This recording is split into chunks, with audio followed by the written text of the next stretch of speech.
doesn't look like you're getting support from the Democrats on this. You're going against the judges now. What's next? Another flight. Another flight every day. The teams are going to be out there every day. Every day, the men and women of ICE are going to be in the neighborhoods of this nation arresting criminal, illegal alien, public safety threats, and national security threats. Lawrence, you're not going to stop us. We made a promise to the American people. The President Trump has made a promise to the American people. We're going to make this country safe again. I wake up every morning loving my job because I work for the greatest president in the history of my life, and we're going to make this country safe again. I'm proud to be a part of this administration. We're not stopping. I don't care what the judges think. I don't care what the left thinks. We're coming. Tom Homan. There is nobody like Tom Homan. I've never seen anybody give zero fudge brownies about what other people think than Tom Homan. This is our guy. I feel like he might have been the very first person who was named when Donald Trump was saying this, I'm going to be the president when I win, and borders are Tom Homan coming at you.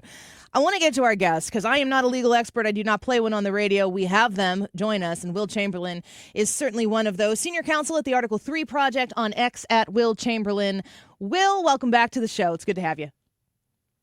Good to be with you. So you heard Tom Homan there. Lawrence Jones on Fox says, hey, you got no support from the Democrats. You're running out of funding. What are you going to do? And he says, we're going to have another fight. It's not being deterred at all.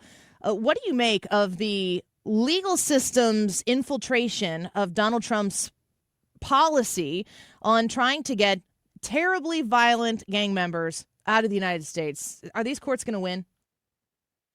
No, they're not going to win. They're picking a terrible fight. One where the public has little sympathy for their position. I mean, deporting criminal illegal aliens is something like an 80-20 issue.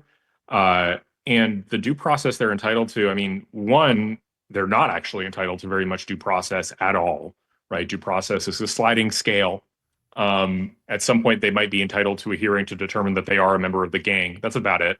But they're really not. And moreover, the public doesn't care, right? Like fundamentally, the reason Trump has democratic legitimacy, and in particular, he has legitimacy on this question.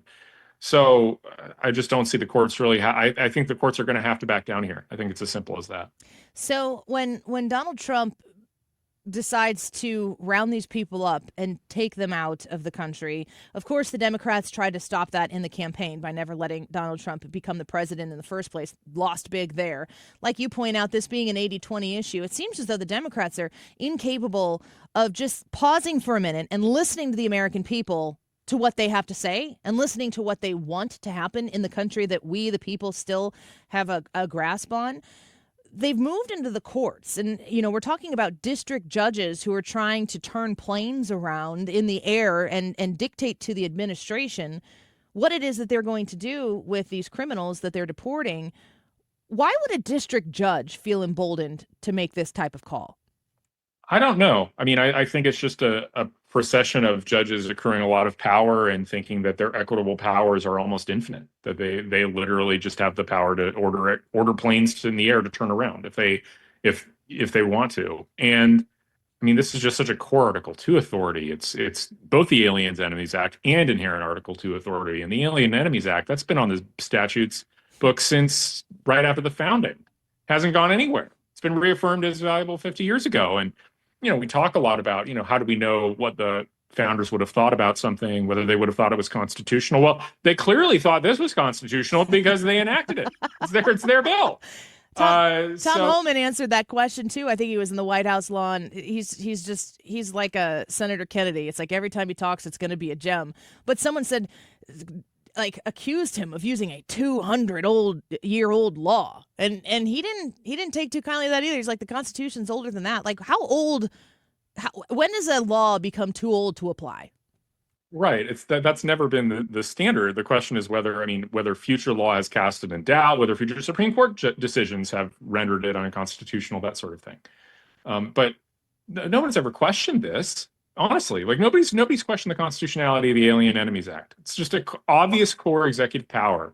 The reason, you know, and if you read the Federalist Papers, it's something libertarians don't necessarily get, but conservatives do. You read the Federalist Papers, you understand that what Hamilton was doing, the whole point of the Constitution was the executive was too weak under the Articles of Confederation. It's the core historical reason for the Constitutional Convention for a new system of government. Like, there's a reason, like, when you think back in your history, like, nobody could actually explain what happened during the Articles of Confederation period. And that was a reasonably long period of time. It's like 10 years, more than that, maybe.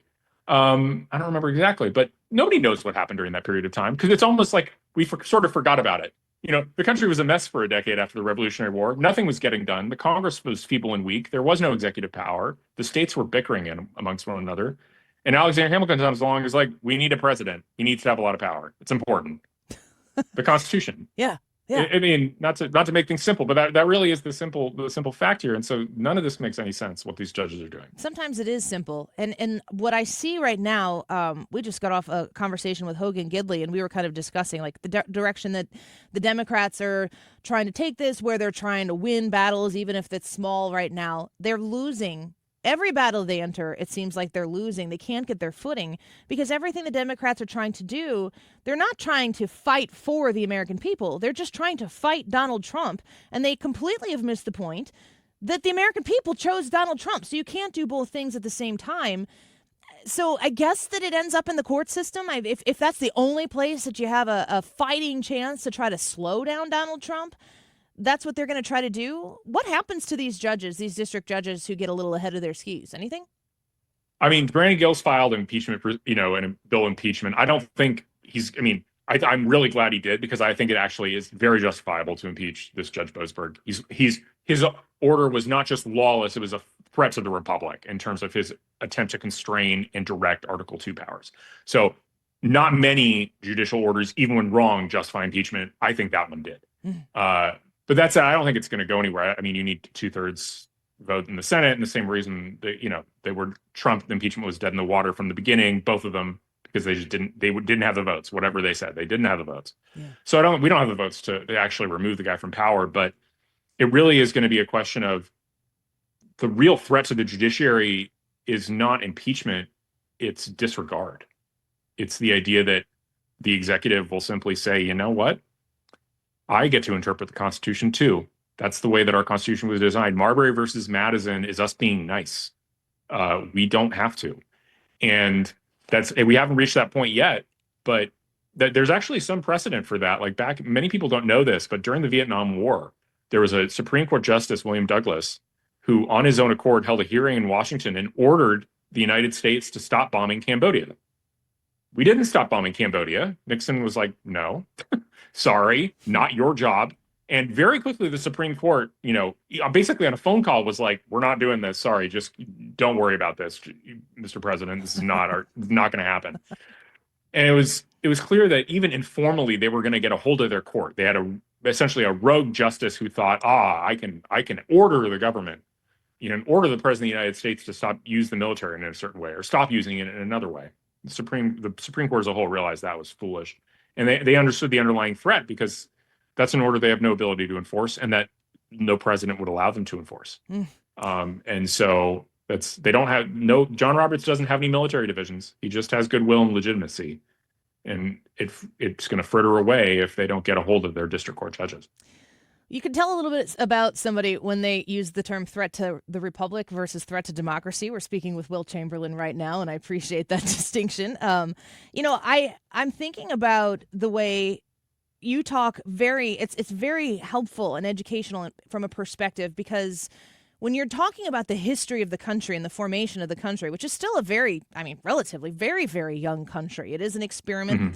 Mm-hmm. Some people will say America is an idea, whatever, but these historical events that you're talking about and the formation of what we have right now, and then I hear you talking about transformative things that the Donald Trump administration is right now doing via interpretations, well thought out interpretations of the Constitution. There is a challenge to really the system, the bureaucracy that has gotten so comfortable and so bloated and so fat and happy, sitting on the couch, just existing because it exists to get bigger and bigger, that I really feel like it could be a fork in the road for the future of this country to watch the Trump administration challenge these things, rooted in the Constitution, rooted in what the founding fathers actually wanted for the country. Do you see it as this transformative time right now? I see it as very transformative. For a long time, I think the executive kind of was willing to defer to the bureaucracy. They weren't going in there thinking we are going to exercise every power the Constitution gives us. And I was worried that Trump wouldn't do that. Originally, I was wrong. He's doing it. He is me. This is beyond my wildest dreams in terms of how aggressive the administration is being with its executive power, how much it's making sure it's reading. It's not just relying on what the bureaucracy says about its power. It's saying, no, no, no. Here's what the Constitution actually says. Here's what the laws say. We're going to do what this says, and we are going to control the executive branch of this government. It's not going to operate independently, and that's really good. And I think, and that's a real threat. And the other thing that's interesting is sort of a kind of side note, but you got to give a lot of credit to the Republicans in Congress too, because historically, they haven't been willing to vote for CRs. The Freedom Caucus hasn't. And as a result, we've had these bipartisan compromises. If there were a bipartisan compromise today, what the Democrats would ask and demand to pass a bill would be to restrain Elon Musk, to restrain the Trump administration. They'd be like, we're not giving you any money unless you agree to stop them. And instead of essentially demanding that, you have some massive spending cut overnight that the caucus won't agree to, the Freedom Caucus is like, no, if we stay together with the Republican Party, we can just make sure that the White House is able to do what they're doing without interference. And that's going to lead to the biggest end. So you basically have this incredibly unified Republican Party, and you have an incredibly divided Democrat Party with no leadership, with the Senate leader and the House leader fighting each other over the proper strategy.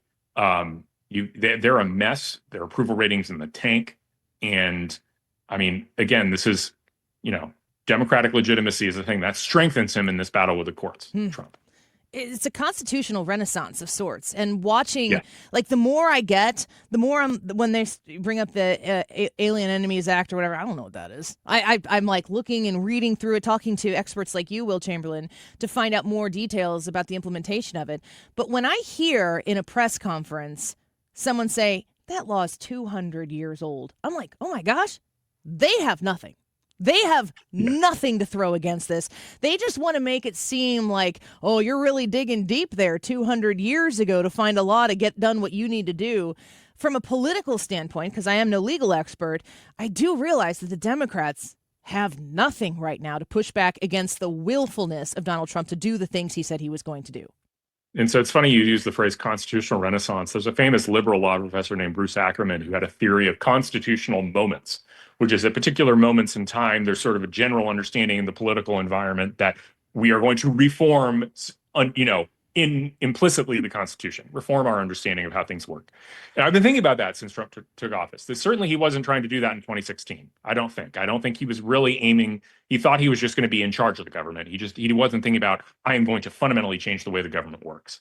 That's what he's doing this time. I think 4 years out of power and seeing what these people tried to do to him for the last 4 years and understanding how they thwarted him in his first term, that's the project for the second term, is creating a constitutional moment, reforming our understanding of how our own government works, rooted in the written text of the Constitution. So I think that's what's happening. And there's no way that he has the resolve and clarity to do what he's doing right now if he doesn't sit 4 years on the bench. I don't think it's true. Any way. It's what's that old? There's some parable about the horse and the guy and his horse, and the horse dies, but then it's the whole parable is the idea that things might seem like they're going bad, but in the end they could be for good, and vice versa. Yeah, right. It's absolutely true, and we just get a front row seat to watch all of it. Will, we thank you for your interpretation always of these legal issues that befuddle me, and so thank you for the clarity on that. We look forward to having you back soon. Thanks. Take care. Bye-bye.